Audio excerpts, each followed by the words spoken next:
are you tonight, Fred? Everybody saw the thing recently, right? And the Alumni magazine, somebody did an interview with Fred. They asked him what he liked most about teaching. And he said something like, well, you know how you're working with that student, and all of a sudden the light goes on in their eyes and they really understand. And then there was a hyphen and it said, well, that and picking on. So tonight, later on, we're going to have a time where you in the audience, I know several people have already said that they would like a little bit of time. So we're going to open it up to the floor as well as our prepared program. We want people to have fun tonight. We're here to honor a man who has done great things for this university. And I've heard from more than one person that when people tell you that he really changed my life, you know, that's just a pretty good thing. I can't think of much more of an honor. You know, all the trophies and everything in the world really aren't the same as that. So I'll try to get through the stuff I've got here so we can move on to the really interesting stuff. And then we're going to, as with any roast, Fred gets the last say. So make your shots good, because I have a few greetings from some distinguished people that Fred may not even know that he knows. So, but this first one is from Dr. Lisa Randall at Harvard University. She is one of the foremost theorists on string theory today. And I'm not going to get into string theory for two reasons. I don't know anything about string theory, and Fred says he doesn't either. But anyway, Dr. Randall says, "Dear Fred, I wish you the best. I hope that you have another good future, and congratulations on the 50 years. I would like to have been here today, but I couldn't pull enough strings to get here." This next one is from Dr. Peter Higgs. He is the Professor Emeritus at the University of Edinburgh in England. He says, "Dear Fred, I was just leaving my house to come when I realized I had lost my boson. I cannot go anywhere without my boson, so I'm sorry that I won't be able to make it, but best wishes." Sorry, would you explain that? That was. Are you the lady from CERN? Okay. And I think this is really cool. I got to digress a little bit. You know, when I was here, we had modern physics. We now have, at CERN, for those of you who don't know, largest accelerator in the world, and they are looking for the Higgs boson, which is one of the last pieces of the particle model of physics. So I would like to welcome you to Susquehanna, and it's a real honor to have you. I've never met a real particle physicist before. But seriously,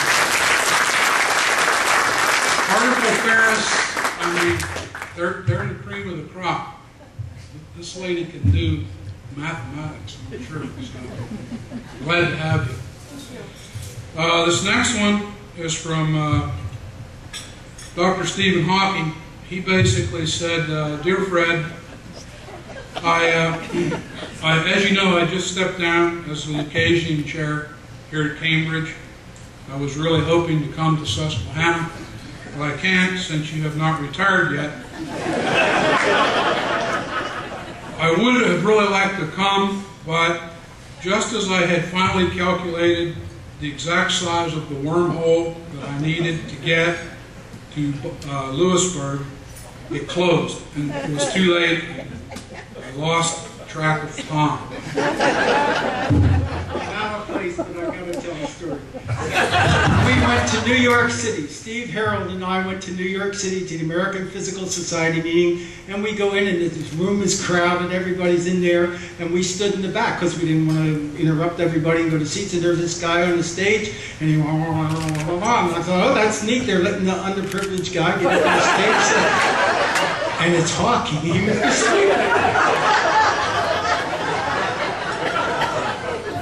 And I was worried that if I did Hawking's impression talking through his voice synthesizer that I would get in trouble. Okay, this last one's one of my favorite. It says, "Dear Fred, every time somebody asks me when I'm going to retire, I say, well, that Grosse fellow down at Susquehanna is still there, and I'm not leaving till he does. Best wishes, Joe Paterno, head coach, Penn State University in Nittany Lions." So those are just a few of the distinguished people that knew you, Fred, that you didn't even know knew you. Next, I have to provide or give some other thanks. I'm just up here as a mouthpiece, literally. We had a committee that worked on putting this together, and I'm going to read off the names. You don't have to stand up, but I would at least like you to put your hand up.